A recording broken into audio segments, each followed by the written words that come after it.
नमस्कार, स्वागत है आप सभी का न्यूज 21 में। मैं हूं आपके साथ उमंग माथुर। अब आइए बुलेटिन की शुरुआत करेंगे इस वक्त की कुछ प्रमुख खबरों के साथ। लूणकरणसर तहसील के अजीतमाना गांव की महिला सुलोचना पत्नी विनोद को प्रसव के लिए 108 एम्बुलेंस में बीकानेर से लाया जा रहा था, तभी एम्बुलेंस में ही उसका प्रसव हो गया। बीकानेर ले जाते वक्त नवरंग देसर के पास भारतमाला रोड पर उसका प्रसव कराया गया। पायलट रोहितास स्वामी, ईएमटी संजय गौरा, ईएमटी अजीत सिंह ने बताया कि फिलहाल जच्चा और बच्चा दोनों सुरक्षित है। बीकानेर से लोकेश बोहरा की रिपोर्ट। मुख्य सचेतक जोगेश्वर गर्ग, सांसद लुम्बाराम चौधरी व आहोर विधायक छगन सिंह राजपुरोहित ने रविवार को कलेक्ट्रेट सभागार में बजट घोषणाओं के संबंध में मीडिया से रूबरू होते हुए कहा कि राज्य सरकार ने सर्वजन हिताय समावेशी बजट प्रस्तुत किया है, जिसमें आमजन की आवश्यकताओं एवं जन आशाओं के अनुरूप समाज के प्रत्येक वर्ग का ध्यान रखा गया है। प्रेस वार्ता में राजस्थान विधानसभा के मुख्य सचेतक जोगेश्वर गर्ग ने बताया कि जालोर शहर के चारों ओर रिंग रोड के निर्माण की घोषणा जालोर शहर के विकास में मील का पत्थर साबित होगी। जालोर से राहुल सोनी की रिपोर्ट। नामांकन के दिन थी और गाँव में भी मैंने घोषणा की थी कि नून हवाई अड्डे पर नियमित उड़ान शुरू करवाना है, उस दृष्टि से मैं प्रयास करूंगा।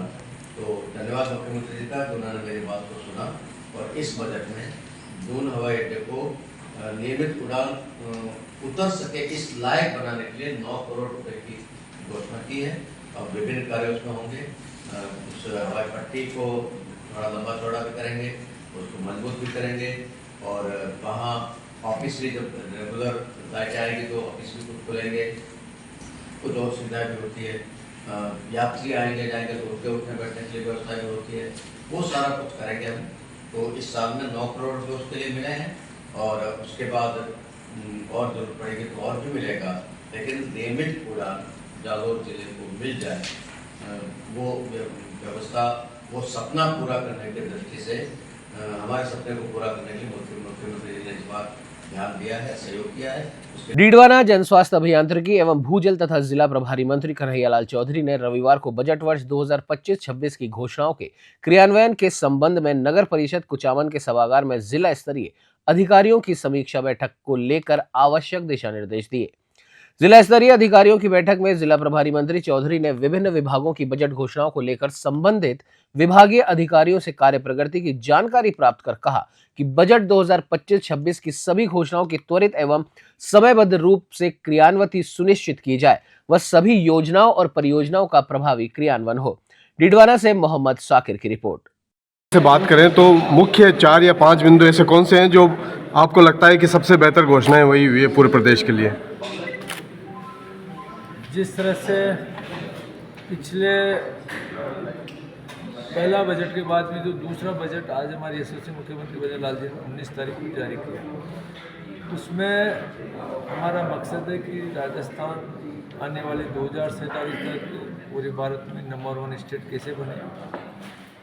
यहाँ की जो सबसे बड़ी समस्या है पानी की, चाहे खेत का पानी हो, इंडस्ट्री का पानी हो और चाहे पीने का पानी हो, उसकी व्यवस्था कैसे है। हमने पहले बजट में भी इस पर काम किया, दूसरे बजट में भी सबसे ज़्यादा पैसा पानी पे दिया, चाहे हमारे ईआरसीपी का काम हो, चाहे यमुना का पान हो, माई का काम हो, चाहे हमें यहाँ पे राजस्थान केनाल से जो पानी हमें यहाँ पे लेके आना हो। जो योजना पिछले मार्च 2024 को कंप्लीट करनी थी जल जेजेएम, जिसको सब राज्यों ने डीडवाना कुचामन जिले के कुचामन क्षेत्र की ग्राम पंचायत परेवड़ी के सरपंच के साथ मारपीट करने का मामला सामने आया है, जिसे लेकर लोगों ने सरपंच के पक्ष में चितावा थाने का घेराव किया। जानकारी के अनुसार कुचामन पंचायत समिति के क्षेत्र की ग्राम पंचायत परेवड़ी के सरपंच के साथ मारपीट की गई है। आपको बता दें, पुलिस उपाधीक्षक अरविंद विश्नोई व परेवड़ी सरपंच सोनी ने मीडिया को क्या कुछ बताया, आपको दिखाते हैं डीडवाना से मोहम्मद साकिर की रिपोर्ट में। कल देर रात एक परेवड़ी सरपंच के साथ मारपीट का मामला सामने आया है। क्या है पूरा मामला, पूरा प्रकरण की जानकारी दें। ये अपने चितावा थाना के में परेवड़ी ग्राम पंचायत है, उसके सरपंच राजकुमार सोनी है। उसका सरपंच का और जो गांव का हरिराम उर्फ लालाराम है, उनका कोई रास्ते को लेकर विवाद है, जिस पर कल रात करीब 8 बजे इसने हरिराम और लालाराम और इसके साथ नानूराम और था, इन्होंने सरपंच की गाड़ी को रोक के उसका तोड़फोड़ की और मारपीट की, जिस पर क्या है कि अपने राजकुमार सोनी जो सरपंच है परेवड़ी का, उस तरफ से मुकदमा दर्ज किया गया। जल्दी से गिरफ्तार किया जाएगा, इसे मुकदमा दर्ज कर लिया। कल था कसा का मारपीट हुई है ताकि गाड़ी पर तोड़ा फोड़ी करे कौन है काय मामलो है पूरी जानकारी दो सी जा रहे थे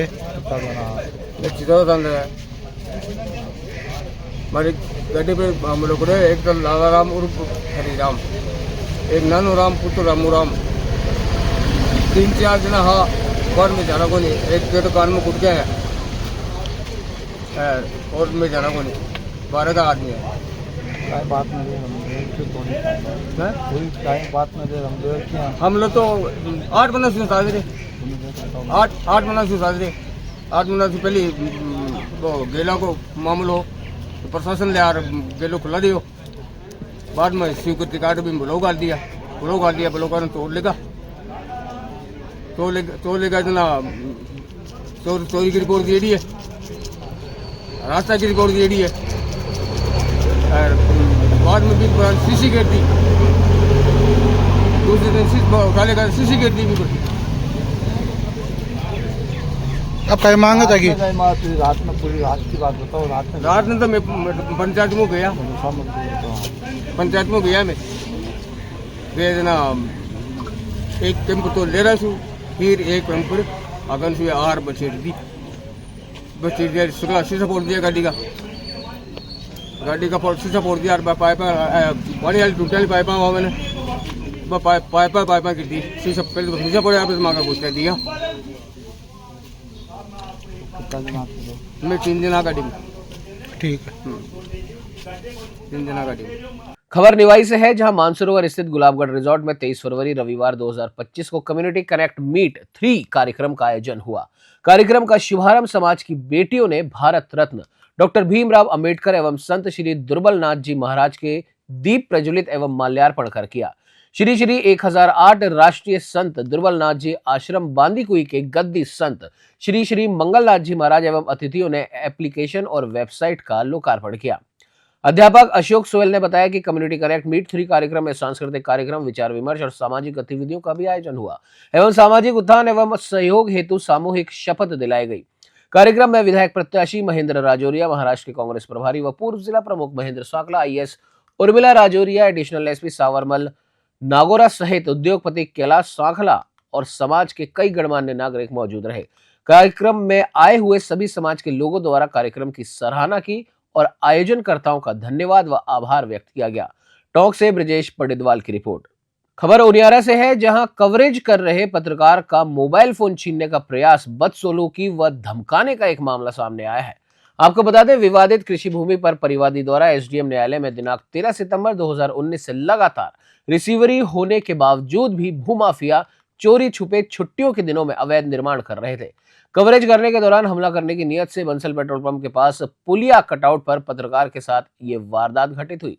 उनारिया थाना पुलिस ने घटनास्थल का जायजा लिया। आरोपी सुरेश कुशवाहा निवासी गोड़ों की झोपड़ियां पूर्व में भी प्रशासन की कार्रवाई में अवैध निर्माण करने व पुलिस की गाड़ी पर पथराव के मामले में पाबंद समेत गिरफ्तार भी हो चुका है। मामले में उपखंड व जिले के पत्रकारों ने जिला कलेक्टर व SP से मिलकर उचित कार्रवाई की मांग की है। टोंक से ब्रजेश पडिदवाल की रिपोर्ट। राजस्थान की भजनलाल सरकार की बजट घोषणाओं को लेकर आज टोंक जिला प्रभारी और ऊर्जा मंत्री हीरालाल नागर ने टोंक में प्रभारी सचिव अर्चना सिंह, जिला कलेक्टर डॉक्टर सौम्य झा के साथ विभागीय अधिकारियों की समीक्षा बैठक ली।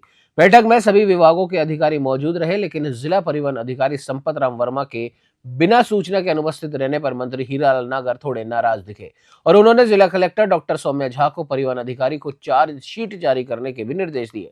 तो वहीं मीडिया से बातचीत में मंत्री नागर ने क्या कुछ कहा, आपको दिखाते हैं टॉक से ब्रजेश पडिदवाल की इस खास रिपोर्ट में। बजट घोषणाओं को लेकर समीक्षा लिए, किस तरह से अधिकारी और जो बजट घोषणा है धरातल पर उतरने के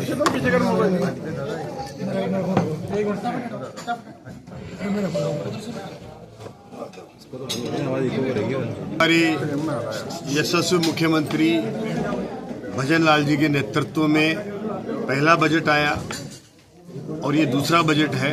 पहला बजट आया तब भी उन्होंने निर्देश दिए कि प्रभारी सचिव, प्रभारी मंत्री अपने अपने प्रभार के जिलों में जाएंगे, जो बजट में घोषणाएं हुई है उनकी समीक्षा करेंगे, सभी जिला स्तरीय अधिकारियों के साथ मीटिंग करके और वहाँ कैसे उसको क्रियान्वित को तेज किया जा सकता है, जहाँ जमीन की आवंटन की आवश्यकता है वहाँ के जमीन के आवंटन के प्रस्ताव बन जाए और वो प्रस्ताव जल्दी से जल्दी जिस स्तर पर भी जमीन आवंटन हो वो जल्दी जमीन आवंटन हो जाए। जहाँ डीपीआर बनाने की आवश्यकता हो वहाँ डीपीआर बनने का काम प्रारंभ हो जाए और विभागीय स्तर पर जो भी तकमीना बन करके और स्वीकृति के लिए प्रस्ताव जाने हैं उन पर त्वरित कार्रवाई हो, ताकि अधिकारियों को किसी भी तरह की, मुख्यमंत्री जी का निर्देश है कि हम जो घोषणाएं हमारे बजट में करेंगे वो घोषणाएं 100% पूरी हो, ये हमारी सरकार का उद्देश्य है। हमारी सरकार ऐसा पिछले चाहे वो कांग्रेस सरकार रही हो जो कि केवल उनकी 40 और 50% घोषणाएं भी पूरी नहीं होती थी, इस तरह का हमारी सरकार का उद्देश्य नहीं है। हमारी सरकार का यह है कि हमारी जो भी घोषणाएं होंगी उसकी क्रियान्विति 100% निश्चित होना चाहिए। इसीलिए ये बजट की घोषणा के बाद में, बजट के बाद में प्रभारी मंत्री सचिवों को जिलों में भेज करके और आज पूरे राजस्थान में अपने अपने प्रभार वाले जिलों में सारे मंत्री सचिव सब गए हैं, समीक्षा करिए। टोंक में भी जो घोषणाएं हुई है, कई ऐसी घोषणाएं हैं जिनके बारे में कोई समस्या है तो वो मार्गदर्शन के लिए उनको कहा है कि अपने विभाग से निर्देश लें, ताकि उन घोषणाओं को समझ करके क्या क्रियान्वित होना है, क्या काम होना है, उनकी जानकारी उनको हो जाए। इसी उद्देश्य से ये मीटिंगें रखी है और इसका जहाँ भी आवश्यकताएं, जिन विभागों में भी काम होने हैं, निश्चित रूप से पिछली सरकार के भी अधिकतर काम पाइपलाइन में डल करके आगे हैं। कुछ कामों को मैंने पिछली बजट की भी समीक्षा की है जिनमें कहीं जमीन की समस्या थी, कहीं कोई चारागाह या इस तरह का कोई समस्या आई तो उनको दोबारा प्रस्ताव बनवाए हैं और वो समस्याओं का समाधान हम जल्दी कराएंगे, ताकि पिछले बजट की भी 100% एफएस निकले, वित्तीय स्वीकृति निकले, टेक्निकल निकले, टेंडर लगे और काम हो। और इस बजट में भी हम अभी तो ये हमारा बजट की घोषणाएं हैं, लेकिन फिर भी अभी कुछ हमारी वित्त मंत्री के जवाब में और भी घोषणाएं होंगी, फिर मुख्यमंत्री जी के जवाब में कुछ और घोषणाएं हो सकती है। लेकिन लगातार जब भी हमारा बजट की घोषणाएं होंगी, निरंतर बैठकें करके और अधिकारियों से निर्देश दे करके और उस बजट को क्रियान्विति के बारे में हम 100% इसको क्रियान्वित हो इसकी चिंता करके और इसको क्रियान्वित कराएंगे। सर्व समाज द्वारा आयोजित रक्तदान शिविर में 62 यूनिट रक्त संग्रहित किया गया। इस अवसर पर मुख्य अतिथि Anwar Shah, D Rajalakshmi, urban cooperative bank के सीईओ इकबाल खान रहे। अतिथि के तौर पर मौजूद रहे नाथू सिंह गुर्जर, मोहम्मद शाकिर खान, पार्षद हाजी उमर दराज, शफीक कुरैशी उपस्थित रहे। शिविर के संस्थापक यामीन रंगरेज और संयोजक बाबू अंसारी ने बताया कि आयोजन रक्तदान के प्रति जागरूकता बढ़ाने और जरूरतमंदों को रक्त उपलब्ध कराने के उद्देश्य से किया गया। शिविर में बड़ी संख्या में लोगों ने उत्साहपूर्वक भाग लिया और रक्तदान कर मानवता की सेवा में अपना योगदान दिया। रक्तदान करने वाले सभी रक्तवीरों को प्रमाण पत्र देकर और माल्यार्पण कर सम्मानित किया गया। आयोजकों ने सभी रक्तदाताओं का आभार व्यक्त करते हुए उन्हें समाज के लिए एक प्रेरणा स्रोत बताया।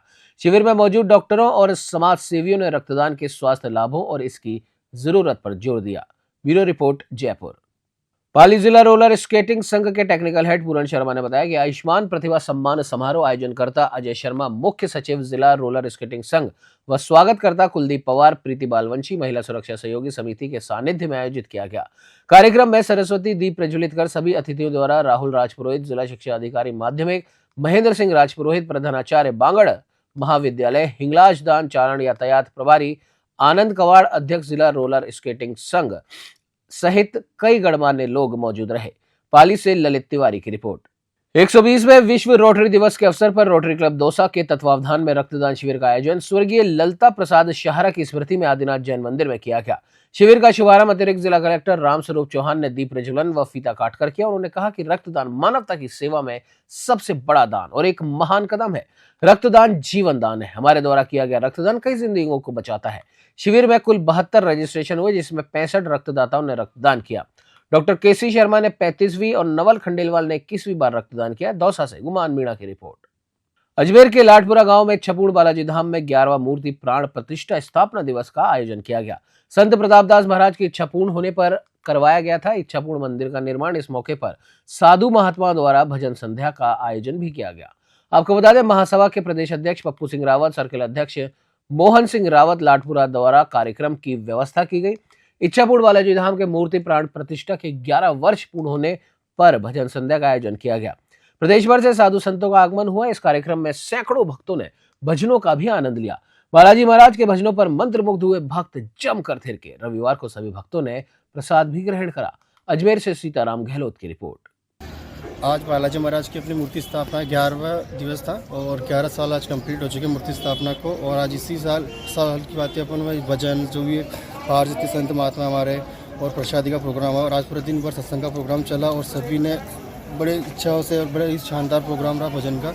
और अब प्रसादी हुई, आरती हुई और सब श्रद्धालु अपना आ रहे जा रहे और हर साल के आते ही मतलब बहुत से बढ़िया प्रोग्राम। इस मंदिर की क्या मान्यता है? मान्यता तो ये कि बालाजी महाराज की मेरे पिताजी की काफ़ी इच्छाएं थी, तो इच्छा को लेके जब उनकी मुरादें पूरी हुई काफ़ी, तो उन्होंने फिर बालाजी महाराज की मूर्ति स्थापना के लिए ठाणे और मंदिर की स्थापना की, इसीलिए इसका नाम इच्छापुर बालाजी मंदिर रखा है। आपका नाम? बबलू रावत, प्रताप। सिकंदरा में चोरों का आतंक है कि कम होने का नाम नहीं ले रहा। चोर घरों के साथ साथ भगवान के मंदिरों को भी अब निशाना बना रहे हैं। कस्बे के प्रसिद्ध आस्था स्थल बापूराम बाबा के मंदिर में रात्रि करीब 12 बजे के आसपास चोरी का प्रयास करते 2 युवकों को ग्रामीणों ने पकड़ लिया, जिनकी धुनाई कर पुलिस को सुपुर्द कर दिया गया। सारा माजरा बापूराम बाबा मंदिर में लगे सीसीटीवी कैमरे में कैद हो गया। गौरतलब है कि एक दिन पूर्व विश्वकर्मा मंदिर से अज्ञात चोरों ने झालर चोरी की घटना को अंजाम दिया था। एक घर में रखी बच्चों की साइकिल भी चोरी हुई और यही नहीं, विगत दिनों में बाजार में एक कपड़े की दुकान को भी चोरों ने निशाना बनाया। लगातार चोरी की वारदात बढ़ने से लोगों में भय का माहौल व्याप्त है। सिकराय से अनूप पाटोदिया की रिपोर्ट। मांडलगढ़ क्षेत्र में लोगों को भरपूर पीने का पानी मिले, इसके लिए सरकार ने करोड़ों राशि खर्च कर चंबल पेयजल परियोजना संचालित कर रखी है, लेकिन इसके बावजूद अधिकारियों की लापरवाही के चलते गर्मी के मौसम की शुरुआत में ही मांडलगढ़ के कई गांवों में पेयजल संकट की समस्या अब उत्पन्न होने लगी है। आपको बता दें, इस मौके पर ग्रामीणों ने मीडिया से क्या कुछ कहा, मांडलगढ़ से पीरू मंसूरी की इस खास रिपोर्ट में देखिए। लाइन सरकार ने जो लगाई है, इसको अभी लगाए लाइन गाड़े हुए लगभग साल भर हो गया है, लेकिन अभी तक हमारे घर में इसको जो घर वो इतना लगभग यहाँ से 50 मीटर दूर है, वहाँ तक इसको नहीं पहुँचाया है। और अभी तक क्या है, अभी तक टूटी भी विभाग वालों ने नहीं लगाई है। अभी हम लोग क्या है, ये जो बोतल है इसको लगा के इसको पानी को रोकने का काम करते हैं। और अभी जो गर्मी का टाइम आ गया है, गर्मी में पानी की बहुत आवश्यकता होती है, लोगों के लिए पीने के पानी की भी बहुत कमी है इधर, क्योंकि पूरा एरिया है वो पहाड़ी एरिया है। लेकिन विभाग ने अभी तक सुनाई नहीं की है। और ये लाइन 5 किलोमीटर के एरिया में जो लाइन भी इन्होंने पूरी डाली है, लेकिन इसमें जगह जगह जो ये रोड का काम चल रहा है और अलग से दूसरा जो नेटवर्क के लिए BSNL वालों ने लाइन डाली है, जब उनका काम चलता है तो उससे जो गड्ढा करते हैं उसको लाइन को फोड़ देते हैं। जगह जगह पानी निकल रहा है, बहुत मतलब समस्या इतनी है कि कह नहीं सकते। और ये जो लाइन है, अभी लाइन में ध्यान नहीं दे रहे। विभाग को हमने अवगत भी कराया है, लेकिन वो लोग क्या है कि पूरी तरह से एक तरह से मतलब बात मानने के लिए तैयार ही नहीं है। बस आते हैं, देख जाते हैं और कुछ इस पे कुछ एक्शन नहीं ले रहे हैं। थोड़ी ज्ञान में तपती आ रही, गर्मी हो रही, माँ के पानी की घाटी समस्या में दुखी हो रहा। काली कोड़ गाँव में ने पानी की घर तो दूर सेठी आटे रोड पे छोड़ जा लेड़ माँ के टूटिया उटिया की खी को व्यवस्था को ने। कुछ समय पूर्व आहोर की कवराड़ा ग्राम पंचायत में फर्जी पट्टे जारी होने के मामले अब तक उजागर हुए ही हैं, लेकिन उसी ग्राम पंचायत के पट्टों के एवज में रिश्वत बटोरने का भी मामला सामने आया, जिसे लेकर भादरा जून थाना में मामला दर्ज हुआ था, लेकिन पुलिस द्वारा मामले में कोई कार्रवाई नहीं की गई। ऐसे में कार्रवाई नहीं होने के चलते पीड़ित लकाराम ने न्यायालय आहोर की शरण ली है। नामजद लोगों के खिलाफ एक इस्तिगासा पेश किया गया। आपको बता दें कि इस दौरान पीड़ित पर बदमाशों ने अचानक हमला भी कर दिया, जिसमें उसे अंदरूनी चोटें आई। बीच बचाव करने पीड़ित अपने घर पहुंचा, जहां अगले दिन पुलिस अधीक्षक ज्ञानचंद्र यादव के समक्ष पेश होकर कार्रवाई की मांग को लेकर पीड़ित ने अपना प्रार्थना पत्र दिया है। आहोर से जसराज पुच्छल की रिपोर्ट। झालावाड़ जिले के डग थाना क्षेत्र के पालड़ा गांव में कल 5 साल का मासूम प्रहलाद खेलते हुए 150 फीट गहरे बोरवेल में गिर गया। बच्चे को निकालने के प्रयास देर रात तक जारी रहे, लेकिन 16 घंटे के रेस्क्यू ऑपरेशन के बाद भी बच्चे को बचाया नहीं जा सका। मामले पर जिला कलेक्टर अजय सिंह राठौड़ ने मीडिया से क्या कुछ कहा, डग से गोवर्धन सिंह की इस रिपोर्ट में देखिए। अभी ट्यूबवेल में जो 5 वर्षीय बालक गिरा है, तो प्रशासन क्या कुछ निकालने के प्रयास कर रहे हैं अभी? देखिए, जैसे ही प्रशासन को सूचना मिली कि कोई एक बालक यहाँ पे अंदर जा चुका है, तो हमारे BDO, SDO, तहसीलदार, हमारे सारे लोग यहाँ पर पहुँच गए थे मौके पर पहुँच करके बच्चे की लोकेशन देखी। बच्चा बात कर रहा था, अंदर ऑक्सीजन पहुँचाई गई और कोशिश की गई कि बच्चे को कहीं किसी तरीके से निकाल सकें, लेकिन चूँकि पूरा रॉकी एरिया है तो ड्रिल करते समय भी बहुत भारी सावधानी रखनी पड़ेगी। कहीं वाइब्रेशन के चलते, किसी और के चलते, कहीं अंदर कोई किसी तरह का कंकड़ पत्थर बच्चे की जान को खतरा नहीं हो जाए। SDRF और NDRF की टीमें हैं, वो आधा पौन घंटे में यहाँ पहुँच जाएगी। उनके जो एक्सपर्ट्स हैं उनसे राय लेने के बाद में जैसा वो कहेंगे वैसा काम हम उसके बाद में शुरू करेंगे। हमारे पास में LNT JCB सारी तरह की इक्विपमेंट्स हमारे पास में यहाँ पे तैयार हैं। सर बच्चे के मूवमेंट को लेकर क्या कुछ स्थितियाँ अभी? बच्चे के मूवमेंट को लेके तो अभी जिन लोगों ने, जो यहाँ के सरपंच हैं, उनसे बात हुई थी, उन्होंने उससे बात की थी घंटे भर पहले, वो बोल रहा था, लेकिन अभी भी उसको सांस आ रही है, ऑक्सीजन दे रहे हैं, कर रहे हैं, अभी बच्चा सुरक्षित है। अब जब जो भी कोई एक्सपर्ट ओपिनियन देंगे उसके हिसाब से फिर आगे हम कार्रवाई करेंगे। Thank you. इस बुलेटिन में फिलहाल इतना ही। आप बने रहिए हमारे साथ और देखते रहिए News 21। नमस्कार।